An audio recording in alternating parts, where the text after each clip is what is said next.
The morning they locked me out of the shared drive, I was already 2 steps ahead. I didn't react. I didn't call anyone. I didn't send a single Slack message asking what happened. I just opened my personal laptop, logged into my private cloud backup, and verified that everything I had built over the last 14 months was exactly where I had left it. Then I made coffee. That's the part people never believe. They expect a story like this to start with crying in a bathroom, or a heated phone call, or some dramatic scene where I threw my badge on someone's desk. But that is not how it went, because by the time they made their move, I had already seen it coming for weeks.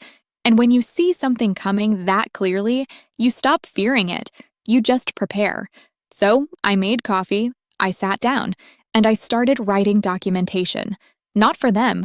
For me, for what came next. My name is Nadia. I was 34 years old when this happened. I had spent nearly 3 years building a data integrity system for a mid-sized logistics company in Denver. Not a startup with ping-pong tables and catered lunches. A real, operational company. Freight routing, carrier compliance, contract auditing. The kind of work that does not look exciting in a pitch deck, but falls apart completely the moment someone stops doing it correctly. I was the someone who had been doing it correctly.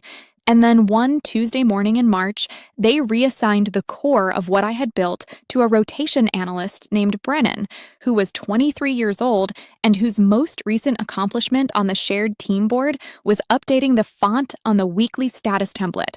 By the following Monday, they would understand what that decision actually cost them. But I am getting ahead of myself. Let me tell you how I got here, because the betrayal did not start with a reassignment email. It started much earlier, the way these things always do, quietly, with small decisions that seemed reasonable at the time. I came into this company through a contract referral. A colleague I trusted recommended me for a 6-month data audit project. The logistics industry runs on compliance documentation. Every carrier agreement, every route deviation, every weight certification, all of it has to be tracked, verified, and stored in a way that can be retrieved under regulatory review. Most companies manage this badly. They hire general administrators who do their best with tools that were not designed for the task. Things get missed. Audits turn ugly. Fines happen. I had spent 4 years before this job building audit frameworks for a regional insurance firm. I understood structured data. I understood how to build systems that caught errors before they became liability. So when I came into this logistics company and saw the state of their compliance architecture, I did not judge it. I just got to work. The 6-month contract became a full-time offer. I accepted it. I moved from Chicago to Denver, signed a lease on a 1-bedroom apartment I liked precisely because it had a second room I could use as a proper office, and I started building. The system I built over the next 2.5 years was called the Carrier Compliance Engine. That sounds official. Let me explain what it actually was. Every carrier the company worked with had a profile in our routing database. But profiles alone do not tell you anything useful. What I built was a layered verification system. It cross-referenced carrier insurance certifications against their renewal dates, flagged any routing assignments where a carrier's certification window was within 90 days of expiry, and generated a risk score that the operations team could act on before a contract was signed. Before I built this, the company had missed 4 carrier insurance lapses in 2 years. 3 of them resulted in freight claims that cost the company a combined $380,000 in settlements. The 4th was caught by accident. Someone happened to check a date manually because they were bored. After I built the system, the lapse rate dropped to 0. 18 months. 0 missed certifications, 0 claims tied to carrier compliance failure. I am not telling you this to sound impressive. I am telling you this so you understand what they were holding when they decided to hand it to Brennan. Now, the thing about systems like this is that they look simple once they are working. That is the cruel irony of good infrastructure. When it functions, nobody thinks about it. Nobody wonders what is holding it together. They just assume it always worked this way, that it always will, and that whoever built it probably did not do anything particularly complicated. I had noticed this attitude forming around month 18. A senior operations manager named Troy started referring to my work as the compliance dashboard, like it was a pre-packaged software tool he had downloaded from somewhere. He would show it to new hires during onboarding as though it were a piece of furniture that had always been in the office. Not once did he introduce it as something I had designed and built specifically for this company's carrier structure. I noted that. I did not say anything. I just noted it. Around month 20, I started getting pulled into meetings I had not been invited to officially, last-minute additions where someone needed me to explain the system to a client or a regulatory representative and did not want to spend 30 minutes briefing me on context first. I would get a message at 4 p.m. asking if I could join a call at 4:30. I always joined. I always answered the questions clearly. I always made the company look prepared. I was never mentioned in the follow-up summaries. I noted that, too. What I did not note, what I should have paid more attention to, was the conversation I overheard in the hallway outside the second-floor conference room about 7 weeks before the reassignment. I was walking back from the printer. The door was partially open. I heard my director, a woman named Rachel, say something to Troy that I only caught the tail end of. She said, "She's made it complicated on purpose. Anyone could run this with the right hand off." I stopped walking. I stood there for exactly 4 seconds. Then I kept moving. That night, I opened my personal laptop, logged into my external storage account, and I started a full backup of everything I had built, every version, every annotation, every architectural note I had ever written in the margins of my own working files. I did not know exactly what was coming, but I knew something was. 3 weeks later, Rachel called me into her office and told me that, due to a restructuring of the compliance team, my role was being reframed. The carrier compliance engine, she said, would now fall under the operations rotation program. Brennan would be taking point on it as part of his development track. She wanted me to prepare a knowledge transfer document. She used the phrase learning opportunity for the team. I asked one question. I asked whether this was a demotion. She said no, it is a lateral restructure.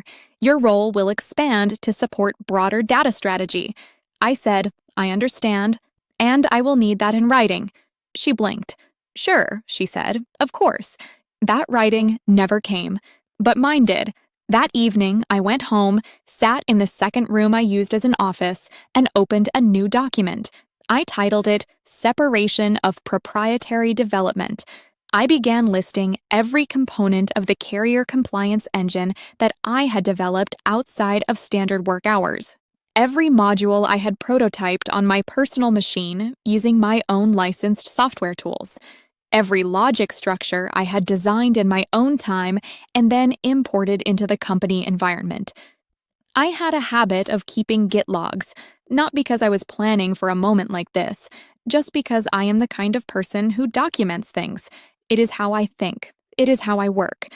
Those logs were now the most important thing I owned, and the most important entry in all of them was a module I had built 11 months ago on a Sunday afternoon when I was frustrated with the limitations of the main system and decided to solve a problem the company had not even asked me to solve yet. The module was called Sentinel. It did not just track carrier compliance dates. It identified behavioral drift in carrier filing patterns, delays that appeared administrative on the surface, but statistically predicted a higher likelihood of coverage gaps within the next 60 days.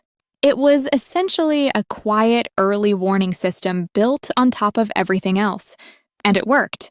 The one time it had flagged an anomaly in the prior quarter, I had quietly escalated the carrier file for manual review. We pulled the routing contract. 6 weeks later, the carrier's insurance lapsed. We were not exposed. Nobody outside of my own notes knew Sentinel existed as a separate module. I had folded its output into the main dashboard without announcement because the company had not funded it, had not asked for it, and I did not want to spend 3 months in meetings explaining why I had built something beyond my scope. Sentinel was mine, developed on my time, on my equipment, in my own software environment, and I had the receipts. The night before the sprint review, where Brennan would present my work to the team and to a group of carrier partners who had specifically requested a compliance architecture overview, I made one final move. I removed Sentinel from the company system. Not loudly, not dramatically. I replaced it with a placeholder return, clean output, no errors, just a line that said, "Compliance status nominal." I pushed the update at 11:48 p.m. The commit log was timestamped. I noted it. Then I closed the laptop, made tea, and went to sleep. By the next morning, everything they had been hiding behind was visible. If you are watching this and you have ever built something with your own hands and watched someone else put their name on it, drop the word "built" in the comments. Just that one word. I want to know how many of us are in this room. And if you are new here, I am Nadia. I am going to tell you exactly what happened next. Stay with me. The sprint review was scheduled for 9 in the morning. I joined the call 2 minutes early. Camera off, mic muted. I positioned myself in the back of the virtual room the way you sit in a meeting, when you already know the ending and you are just there to watch the middle play out. Brennan had a slide deck. I could see that immediately when he shared his screen. It had a clean template, good fonts, one of those modern color schemes that reads as professional until you look at the actual content underneath.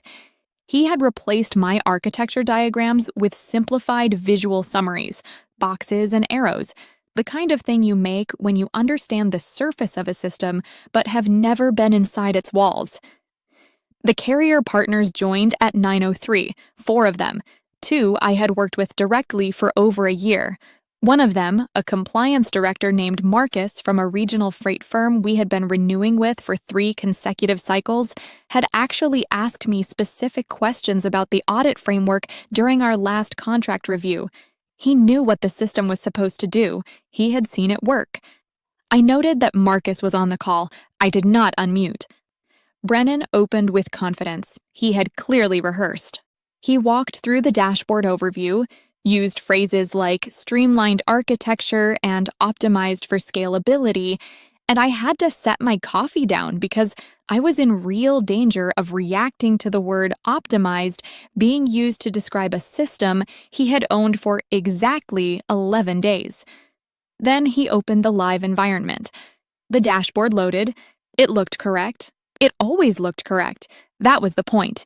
The visual output was clean, the carrier profiles pulled, the certification dates displayed. Everything on the surface was exactly what it should be. Then Marcus asked his question. He said, "Can you walk us through the early warning logic? Last quarter, your system flagged a potential coverage gap on one of our shared carriers before it became a problem. We want to understand that functionality better because we are considering referencing it in our own internal audit proposal." The room went quiet, not the polite quiet of people waiting for an answer. The specific quiet of a room where something invisible just shifted. Brennan's mouse stopped moving on the screen. I watched the cursor sit perfectly still for 3 full seconds. Then he said, "Sure, let me pull that up." He navigated to the compliance module, clicked through to the Advanced Analytics tab, found the section where Sentinel's output had always lived. The screen returned one line, "Compliance status nominal." That was all. No behavioral pattern analysis, no drift indicators, no predictive flag logic. Just those 3 words sitting there like an empty room where furniture used to be. Brennan said, "It looks like this section is running a simplified summary view. I can get you a more detailed breakdown after the call." Marcus said, "Is the early warning module still active?" Brennan said, "Yes, absolutely. It is just displaying in summary mode right now." Marcus said, "What is the module called?" 4 seconds of silence. Then Brennan said, "It is integrated into the core compliance layer." Marcus said, "I see. And who built that layer?" I unmuted. I said, "I can answer that." The call shifted the way rooms shift when someone unexpected speaks. Not dramatically, just a slight change in weight. I said, "The early warning functionality was a separate module I developed outside of standard project scope. It is not currently active in the system. If you are looking to reference it in your own audit proposal, I am happy to connect with you directly after this call." Rachel, who had been silent in the attendee list the entire time, unmuted. She said, "Nadia, this is not the right forum for this conversation." I said, "Marcus asked a direct question about a compliance tool. I answered it accurately. That is the right forum." I muted again. The call continued for another 22 minutes. Brennan recovered as well as someone can recover when the floor has dropped out from under them. He pivoted to the sections of the system that were still intact, answered questions about routing protocol and certification renewal workflows, and closed with a timeline for future enhancements. He was not incompetent. He was just holding something he did not understand and had not been warned was incomplete. That part one almost felt sorry about. Almost. After the call ended, I had 2 messages waiting. One from Rachel, marked urgent, asking me to come to her office. One from Marcus, sent to my direct work email, asking if we could schedule a 30-minute call this week. I responded to Marcus first. I said yes. I suggested Thursday at 2. Then I walked to Rachel's office. She closed the door before I had fully sat down. She said, "What was that?" I said, "A carrier partner asked about a feature." I clarified its status. She said, "You undermined Brennan in front of clients." I said, "I corrected a technical inaccuracy in front of clients. Those are different things." She said, "The early warning module is part of the company system. You do not get to decide unilaterally that it is not active." I opened the folder I had brought with me. I placed one printed page on the desk between us. I said, "This is a development log. It documents the dates and environments in which the early warning module was built. The core framework was developed on a Saturday in April of last year using my personal software license on my personal machine. It was never included in the company's formal project scope. It was never approved as a deliverable. It was never compensated as a company asset." Rachel looked at the page. She did not touch it. She said, "You built it while you were employed here." I said, "I built it in my own time, with my own tools, solving a problem the company had not formally assigned to me.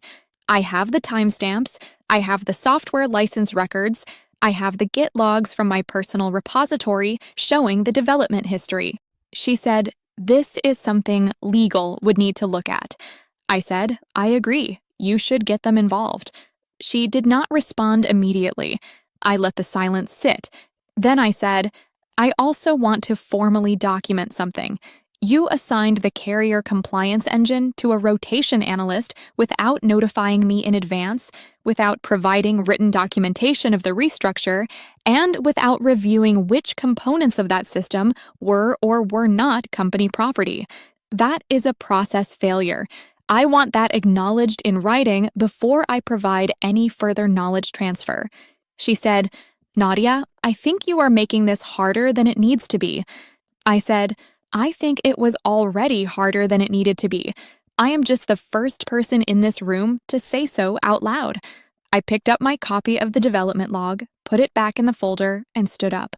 I said, "I will be available by email," and I left. Here is what I want you to understand about that moment. I was not angry in that room. I want to be precise about that, because I think people assume that in order to hold your ground, you have to be emotional, that the stakes have to be visible in your voice or your posture. But the truth is, by the time I was sitting across from Rachel, I had already made every decision that mattered.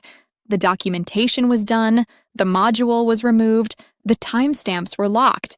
The only thing left to do was be clear. And clarity does not require emotion, it just requires accuracy. What I had built over 14 months was not just a dashboard.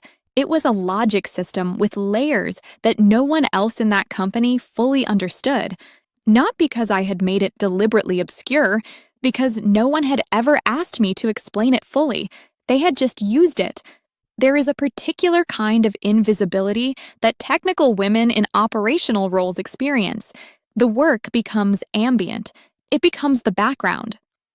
People stop seeing it the way you stop seeing the hum of the air conditioning until the day it stops, and then, suddenly, the silence is the only thing in the room. I had spent 2.5 years being the hum in that building.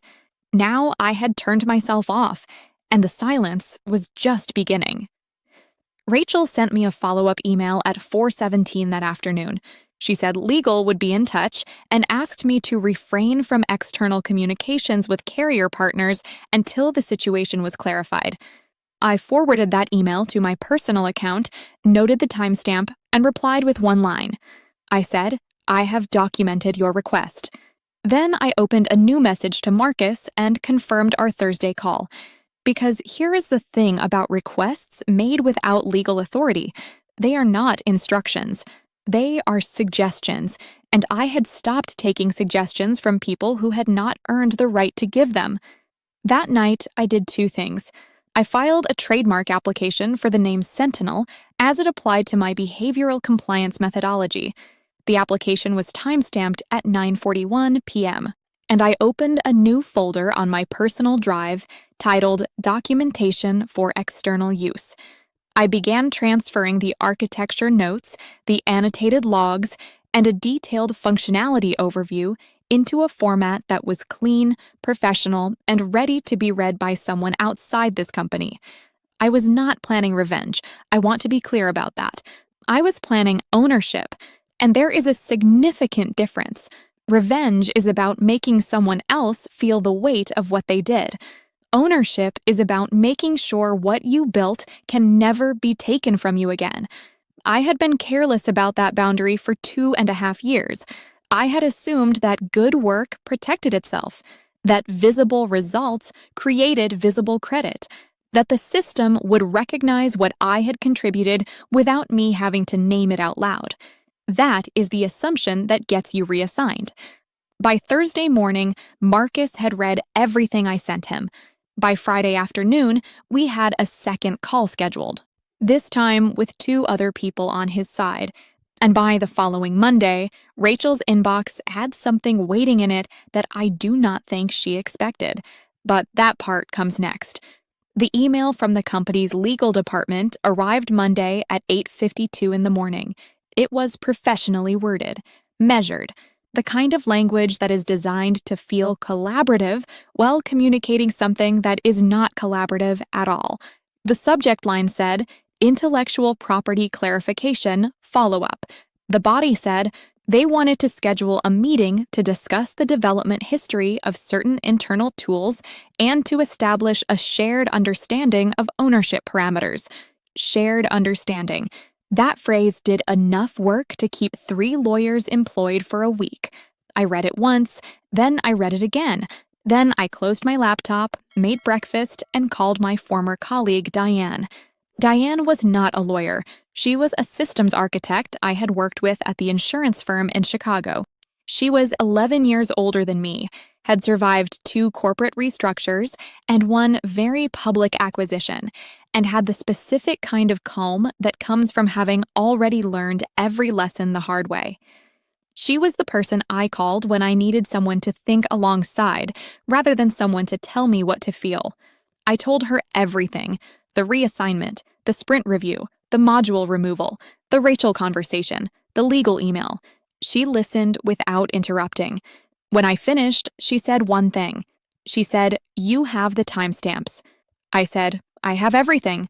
She said, "Then you are fine. Just do not move faster than your documentation." I wrote that down.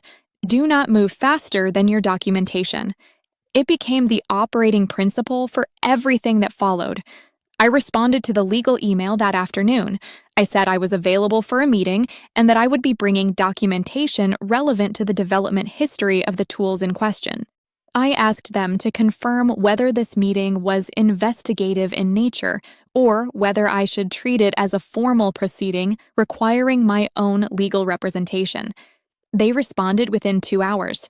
They said it was informal and exploratory. I noted the word informal. I also noted that informal meetings have a way of becoming formal very quickly when the documentation on the table belongs to only one side. I called a legal consultation that evening, not a full retainer, just an hour with an employment and IP attorney named Carla, who worked out of a small firm downtown. I had found her 3 years earlier when I was reviewing my original employment contract before signing it. I had paid for 1 hour of her time then, asked specific questions about IP assignment clauses and off-hours development rights, and saved her contact information because I was the kind of person who saved contact information like that. Carla remembered the conversation. She asked me to send her the employment contract, the development logs, and the legal email before our call. I sent everything within the hour. We spoke for 90 minutes. She told me 3 things. She said the IP assignment clause in my contract was standard but not airtight. It covered work developed using company resources or during compensated work hours. It did not clearly cover work developed on personal equipment during uncompensated time, particularly when that work was never formally scoped as a company deliverable. She said Sentinel, based on what I had shown her, had a defensible case for personal ownership. Not guaranteed, defensible, which in legal terms means you have enough to make them uncomfortable. She said the most important thing I could do before that meeting was make sure every piece of documentation was organized, dated, and stored somewhere outside the company's reach.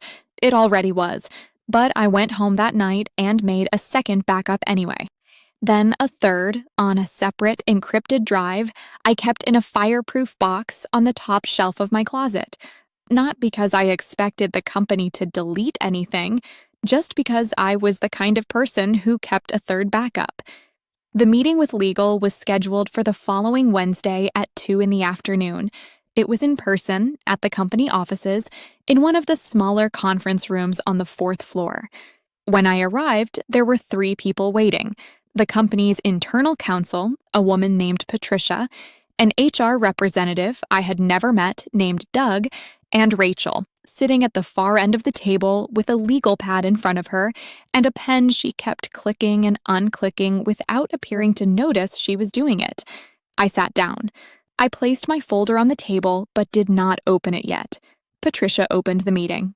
She said they appreciated me coming in and wanted to have an open conversation about the carrier compliance tools and specifically about a module that appeared to have been removed from the system prior to an important client-facing presentation. She did not say my name when she described the removal. She said it appeared to have been removed, as though it might have happened on its own. I said I removed it. On the evening of March 9th at 11:48 p.m., I have the commit log. Patricia said, "Can you help us understand why?" I said, "Because it was mine. I developed it outside of work hours, on my personal equipment, using a methodology I designed independently. Removing it from the company system was the appropriate step once it became clear the system was being transitioned to someone else without any review of what it contained or who owned it." Rachel said, "You did not raise that concern before removing it." I said, "I raised it in your office on March 10th. You told me legal would be in touch. That was the appropriate channel." Rachel said, "You raised it after the fact." I said, "I raised it the morning after I made the removal. Legal contacted me 6 days later. The sequence is documented." I opened the folder. I placed 3 pages on the table, the development log, a printed copy of the Git timestamps from my personal repository, and a 1-page summary Carla had helped me prepare outlining the relevant sections of my employment contract alongside the specific dates of Sentinel's development. Patricia looked at the pages without touching them for a moment. Then she picked up the development log and read it. The room was quiet for almost 2 minutes. Doug, the HR representative, spoke for the first time. He said, Nadia, I want to make sure you feel heard in this process. We recognize that the transition was handled quickly and that there may have been communication gaps. I said, there were not communication gaps. There was a reassignment made without documentation, without review, and without any assessment of IP ownership. That is not a communication gap. That is a process failure, he said. We understand that and we want to address it. I said, good. Then let me tell you what addressing it looks like from my side. I placed one more page on the table. It was not from Carla. I had written it myself the night before in the second room I used as an office at 11 p.m. with a cup of cold tea and the kind of focus that only comes when you are done being afraid of the outcome. It had 4 items on it. The first was formal attribution. I wanted the carrier compliance engine and all of its components credited to me in any internal or external documentation, including any materials shared with carrier partners. The second was written acknowledgement that the Sentinel module was developed by me independently and that the company had no ownership claim over its methodology or logic. The third was a written correction to my personnel file, removing any reference to the March restructure as a lateral role expansion and replacing it with an accurate description of what it actually was. The fourth was 30 days of paid leave effective immediately, which I would use to determine whether I wanted to continue my employment at all. Patricia read the page carefully. Rachel's pen stopped clicking. Patricia said, "Some of these items will require executive sign-off." I said, "I understand. I am available by email."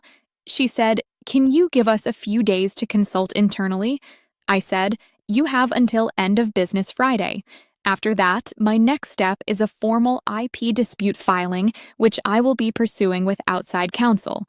I did not say this loudly. I said it the way you state a fact. The weather is cold. The meeting ends at 3. After Friday, I file. I closed my folder. I thanked them for their time. I left the building. I want to pause here and tell you something that I think gets lost in stories like this. The part where I placed that page on the table, that was not a moment of triumph. It did not feel like winning. It felt like finally being honest in a room where I had been polite for too long. And those are not the same thing. For 2.5 years, I had been careful. I had been measured. I had delivered results and absorbed dismissals and showed up to every meeting and answered every last-minute call. I had done everything right according to the rules of a system that was not actually designed to protect me. The page on the table was not revenge. It was a correction, a small, documented, time-stamped correction. And it was the first time in 2.5 years that I felt like the work I had done was being represented accurately in a room where it mattered. That feeling did not make the previous 2.5 years okay, but it made them feel like they had been leading somewhere. On Thursday evening, Patricia emailed me. She said the executive team had reviewed the request and wanted to schedule a follow-up meeting the next morning. I replied and confirmed. That night, I called Diane again. I told her about the meeting, about the 4 items on the page, about Patricia's face when she read them. Diane asked how I felt. I said I felt precise. She said that is the best possible thing to feel right now. I said, I know. Then I asked her something I had been turning over for 3 days. I said, do you know anyone in the freight compliance space who would understand what Sentinel actually does? She was quiet for a moment. Then she said, I know 2 people. Why? I said, because if Friday's meeting does not go the way I think it should, I want to know where the work goes next, not the company's version of it, mine. She said she would make some calls. I said thank you. I went to bed at 10:30. I slept better than I had in weeks, not because everything was resolved, because I had stopped waiting for someone else to resolve it. There is a particular kind of exhaustion that comes from trying to make yourself legible to people who have decided not to read you. I had been carrying that exhaustion for a long time without naming it. The reassignment, as awful as it was, had done one useful thing. It had made the situation so clear that I could not keep pretending otherwise. And once you stop pretending, you get your energy back. Friday morning, I got up early. I made eggs. I reviewed my folder one more time, not because I needed to, but because I was the kind of person who reviewed things one more time. Then I put on the jacket I wore when I wanted to feel like myself. Not polished, not performing, just like myself. I drove to the office. I took the elevator to the 4th floor. I walked into the conference room. And this time, the executive was there. His name was Gerald. He was the chief operations officer. He had been at the company for 9 years. He had never once come to a meeting I was in. He stood up when I entered the room. He extended his hand. He said, "Nadia, thank you for coming." I shook his hand. I sat down, and I opened my folder. Gerald had the kind of presence that companies build entire management structures around. Steady voice, unhurried posture, the specific ease of someone who had spent 2 decades being the most senior person in every room he entered. He was good at this. I could see that immediately. What he was not good at was sitting across from someone who had better documentation than he did. He opened by saying he wanted to speak plainly. He said the company valued my contributions. He said the transition had been handled poorly and that he took responsibility for not being closer to the details. He said the word responsibility twice in the first 4 minutes, which told me he had been briefed carefully and had decided that accountability language was the fastest path to resolution. I let him finish. Then I said, "I appreciate that. I want to speak plainly as well." I placed the folder on the table and opened it to the first section. I said, "The carrier compliance engine was built over 26 months. The core architecture is documented here with development dates, version histories, and the environments in which each component was created. The early warning module, which I referred to internally as Sentinel, was developed separately over a 6-week period beginning in April of last year. The development dates fall on weekends and evenings. The software tools used were licensed personally by me. The methodology was designed independently and never formally scoped as a company deliverable." Gerald nodded slowly. He said, "We have reviewed the documentation Patricia shared with us, and we do not dispute the development timeline." I said, "Good. Then we are starting from the same set of facts." He said, "What we want to understand is how we move forward in a way that works for everyone." I said, "I have already outlined that. The 4 items I submitted on Wednesday." He said, "Some of those items are straightforward. Others require some discussion." I said, "Which ones require discussion?" He said the written acknowledgement of Sentinel's independent ownership was the point the legal team had questions about. He said it was not that they were disputing my development history, it was that the methodology had been integrated into a company system and used to serve company clients, and that created a complexity around clean separation. I had expected this argument. Carla had told me to expect it. She had also told me exactly what to say when it arrived. I said, "Integration does not equal ownership. I integrated the module into your system voluntarily, without compensation or formal agreement, as an extension of work I was already doing. At no point was Sentinel scoped, approved, funded, or documented as a company asset. Integration under those conditions does not transfer intellectual property. It creates a usage relationship. And that usage relationship ended when the system was reassigned without my knowledge or consent." Patricia, who was sitting to Gerald's left, wrote something on her legal pad.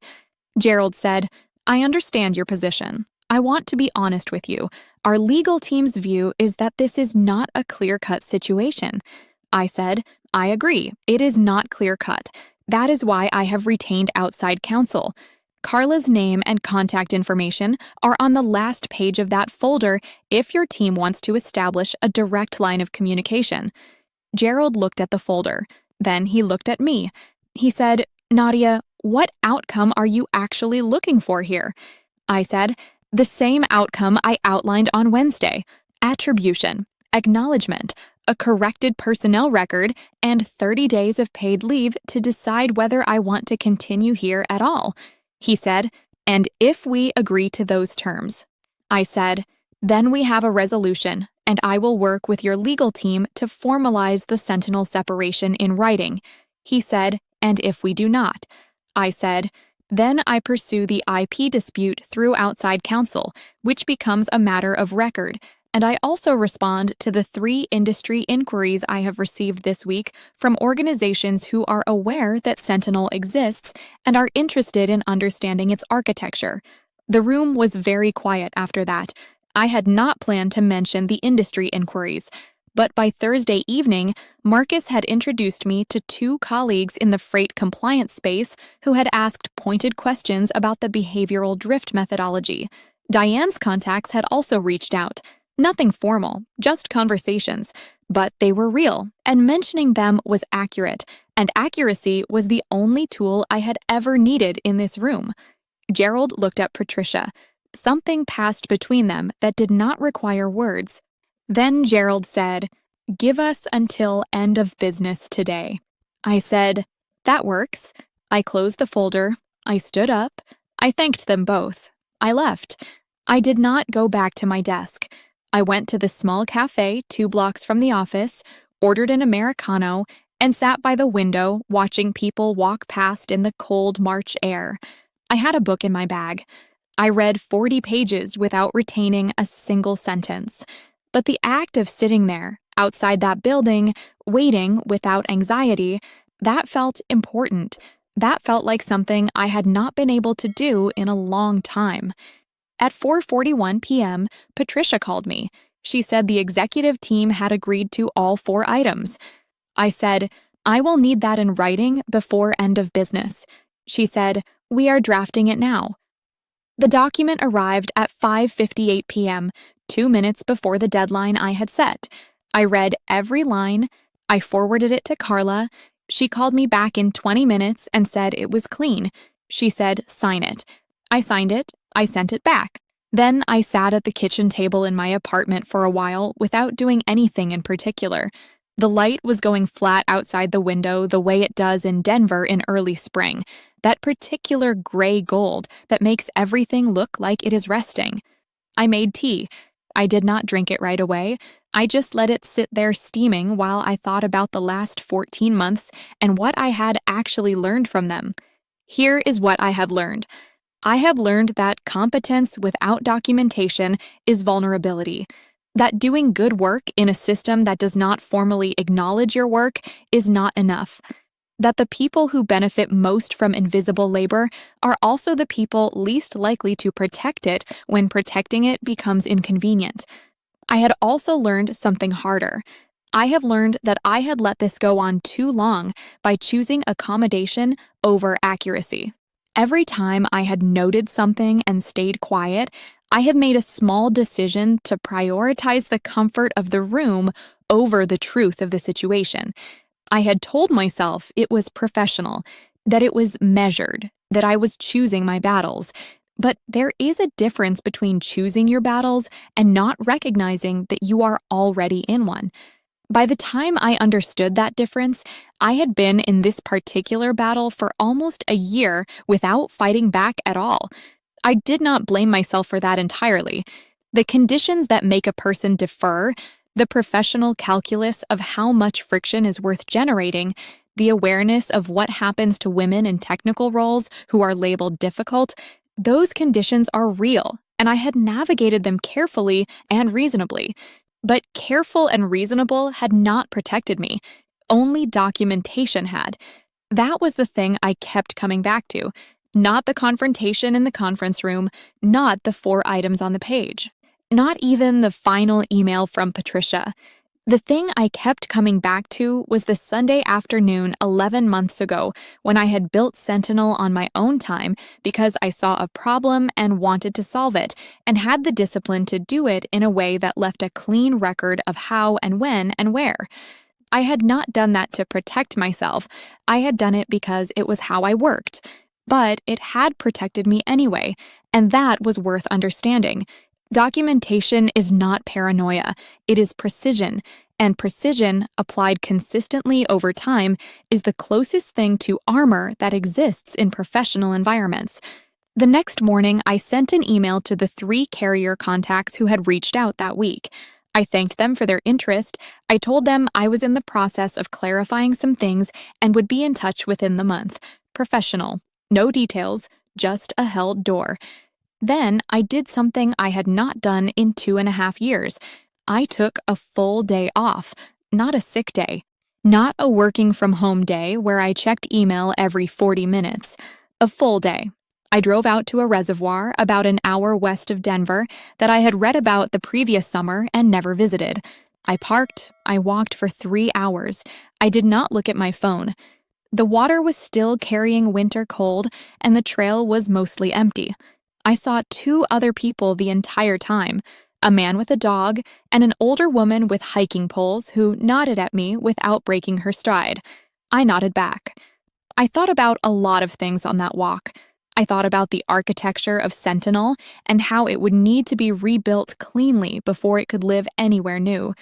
I thought about Diane and whether I wanted to formalize anything through her contacts or go a different direction entirely. I thought about the apartment lease that was up in July and whether Denver was still where I wanted to be. I thought about Rachel and whether I felt anything toward her other than a kind of tired clarity. I decided I did not. She had made decisions that served her immediate interests and had not considered the cost clearly enough. That was not malice. That was a failure of imagination. I had no particular interest in her suffering for it. I just had no interest in working under her again. I thought about Brennan. That one was more complicated. He had been placed in an impossible position by people who had given him someone else's work and told him it was a growth opportunity.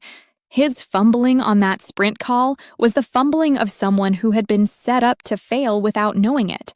I did not hold that against him. He had even sent an honest message afterward.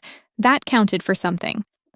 By the time I got back to my car, the light had shifted into late afternoon, and I was tired, in the clean way that comes from physical movement, rather than the grinding exhaustion of sustained stress. I sat in the driver's seat for a few minutes before starting the engine. Then I took out my phone and looked at one specific item I had been watching quietly all week. The Sentinel trademark application I had filed 10 days earlier had moved to the next stage of processing. I looked at that notification for a long moment. Then I started the car and drove home. That evening, I opened the documentation folder I had been building for external use, the architecture notes, the annotated logs, the functionality overview. I read through it with fresh eyes, the way you read something after stepping away from it for long enough to see it clearly. It was good, not in the way that I needed other people to tell me it was good, in the way that I could see the logic from the outside and recognize that it held. Sentinel was a real thing. It solved a real problem, and it was mine.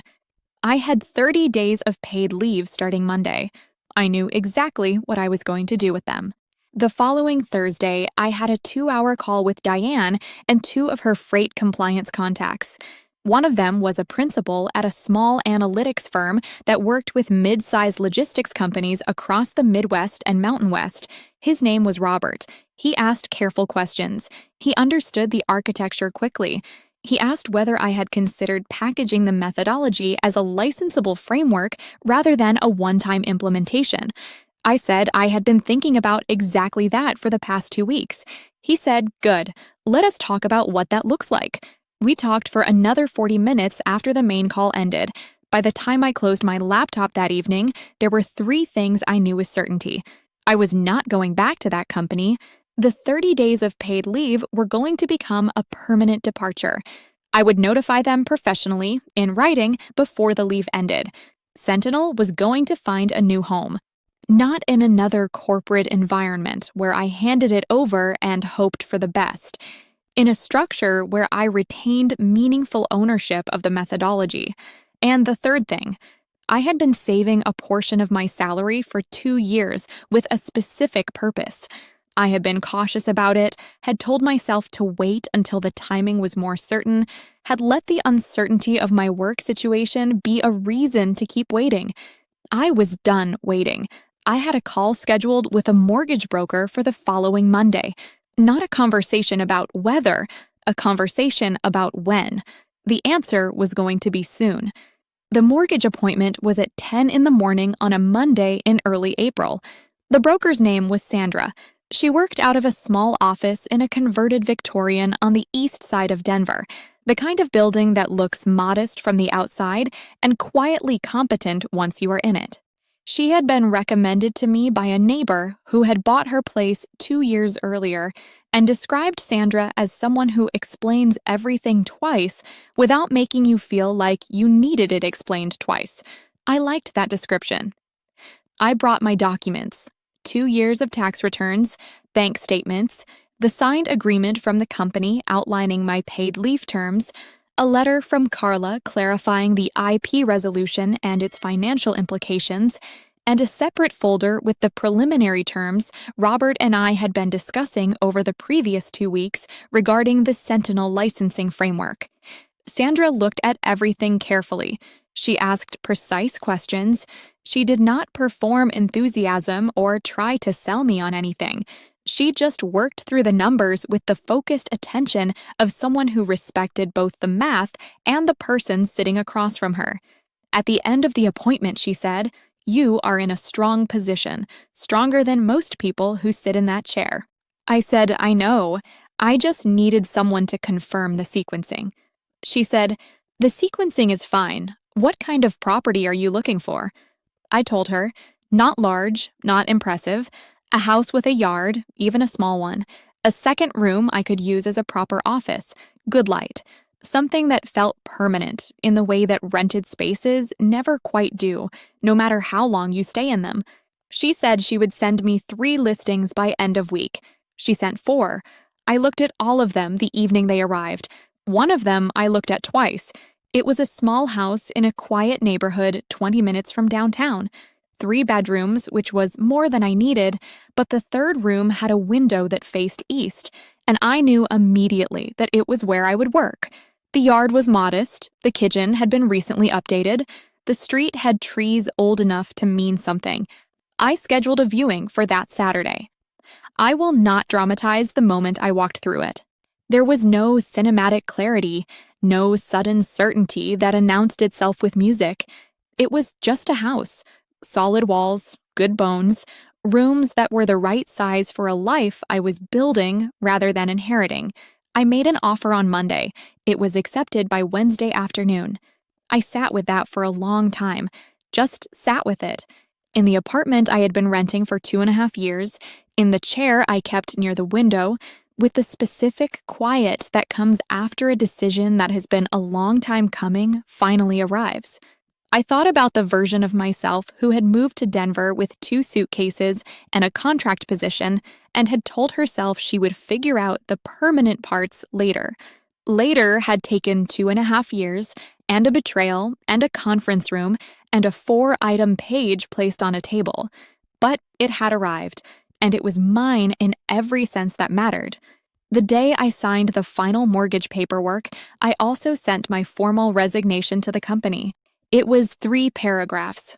Professional, clear, it thanked no one specifically and criticized nothing specifically. It stated my last day and referenced the terms of the IP resolution agreement as governing any outstanding questions about my work during my tenure.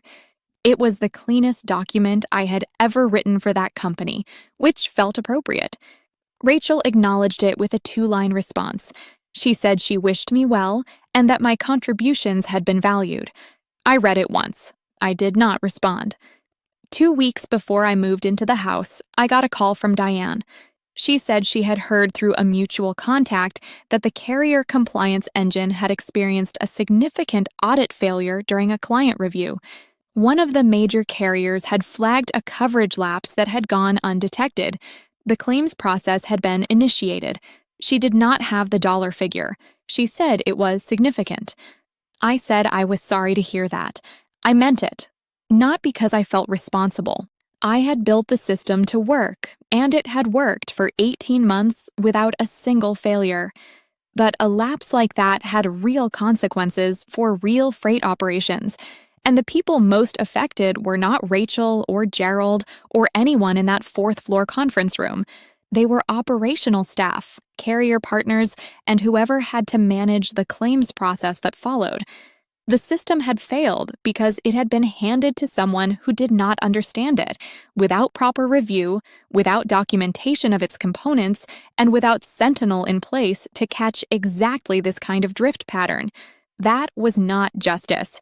That was just what happens when the infrastructure holding something together is removed without understanding what it was holding. I did not take satisfaction in it. I took note of it. Because there is a lesson in that failure that belongs not just to that company, but to every organization that treats technical expertise as ambient, as furniture, as something that will keep functioning regardless of who is or is not in the room. Expertise is not ambient. It is specific. It belongs to specific people who developed it through specific effort over specific time. When you remove those people without care or acknowledgement, you do not keep the expertise. You keep the shell, and shells eventually fail.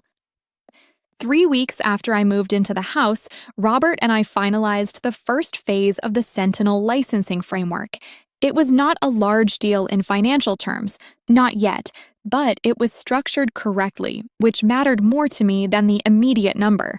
I retained ownership of the core methodology. The license was limited in scope, time-bound, and renewable on terms I controlled. Robert's firm got a working tool that solved a real problem for their clients.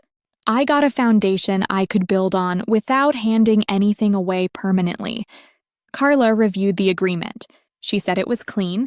She said I should be proud of the structure. I said I was just glad it was done correctly. She said those are the same thing. I thought about that later, about how often I had separated the doing of something correctly from feeling proud of it, as though precision and satisfaction were two different currencies that could not be held at the same time. I was not sure where I had learned to make that separation, but I was beginning to understand that it was not a virtue. It was just a habit, and habits can be changed. Around this time, I also reached out to someone I had been thinking about for several weeks. Her name was Priya. She was 26 years old and worked as a junior data analyst at a small freight brokerage in the city. I had met her briefly at an industry networking event the previous fall. She had asked me sharp questions about compliance architecture, and I had answered them, and then thought about her afterward, because the questions had been better than most of the questions I received from people twice her experience level. I reached out and asked if she wanted to meet for coffee. We met on a Thursday morning at a place near her office. She was punctual and brought a notebook, which I noticed immediately and appreciated. I told her about Sentinel. Not everything. Enough. I told her about the development methodology, about working outside formal scope, about the importance of keeping clean records of what you build and when and how. I told her about the employment contract clause and what to look for. I told her about the difference between integration and ownership. She listened without interrupting. When I finished, she asked 2 questions. Both of them were exactly the right questions. I answered them. Then I said, one more thing. Whatever you build that is genuinely yours, document it from day one, not because you expect anyone to take it, because clear documentation is what makes something undeniably yours when the moment arrives, and the moment always arrives. She wrote that down. I watched her write it word for word in the notebook she had brought. We stayed for another hour. She told me about a data problem she had been working on at her current company, something about carrier invoice reconciliation that the existing tools were not handling correctly. She had ideas. They were good ideas. I asked her questions, and she answered them, and by the end of the conversation, I could see the outline of something that could become real if she gave it the right structure. I told her to email me if she wanted to think through it further. She emailed me the next morning. We have been in contact regularly since then. I do not know exactly what that becomes, but I know that the conversation mattered, and I know why I had it. Because the thing that had been missing from my professional life for 2.5 years was not credit or recognition or even ownership, though all of those things mattered. What had been missing was the experience of being in a room with someone who understood the work and treated it with the seriousness it deserved. I had spent 2.5 years being useful to people who did not understand what they were using. The transaction had gone in one direction without acknowledgement or return, and I had let it because I had told myself that the work was enough, that doing something correctly was its own reward, that needing recognition was a weakness. That is not wisdom. That is just what people tell themselves when they have accepted less than they deserve for long enough that it starts to feel like virtue. The work matters, and so does the person doing it. Both things are true at the same time. On the first morning I worked from my new house, I set up my desk in the east-facing room. I plugged in both monitors. I made coffee in the kitchen that was mine. I opened my files and started working on the second phase of the Sentinel framework. The light came through the window at an angle that hit the desk directly for about 40 minutes in the early morning before it moved. I had not planned for that. It was just something the house did. I sat in it for those 40 minutes and did not rush past it. Here is what I want to say to you, and I want to say it plainly because I think plain is the only register this deserves. If you are the person in your family, your team, your workplace, or your circle who holds things together quietly, who gets called first when something breaks and thanked last when something works, I am not going to tell you to burn it all down. That is not what I did, and it is not what I would recommend. What I would tell you is this: document everything. Not out of suspicion, out of respect for your own work. Your effort deserves a record that exists independently of other people's willingness to acknowledge it. Know the difference between being useful and being used. Useful is a relationship with exchange. Being used is a relationship with only extraction. The difference is usually visible earlier than we admit to ourselves. Do not confuse accommodation with professionalism. Being professional means being clear, precise, and ethical. It does not mean absorbing mistreatment quietly in order to avoid the discomfort of naming it accurately. And finally, the work you do in your own time, with your own mind, toward problems you chose to solve because you cared about solving them, that work is yours. It does not belong to whoever you happen to be employed by when you do it. It does not belong to whoever benefits from it. It belongs to you. Protect it accordingly. I do not know what comes next for Sentinel. I know it works. I know it solves a real problem. I know the structure I have built around it is sound. The rest will develop at its own pace, and I have stopped needing to rush the timeline. What I know more clearly is what I walk away from this experience with: a house that is mine, a framework that is mine, a set of professional relationships built on clarity and mutual respect rather than the convenience of my labor, and a notebook, the one I have been using since the night of March 9th, when I sat in my apartment and started writing down everything I knew and when I knew it and how. I still write in it, not because I am documenting anything in particular right now, just because it is a habit I have decided to keep. Some habits are worth building into permanence. If any part of this story felt familiar to you, I want to hear about it. Drop a comment below and tell me where you are watching from. And if you know someone who is quietly holding something together right now without acknowledgement, share this with them, not as a warning, just so they know they are not alone in the room. Thank you for staying with me through all of it.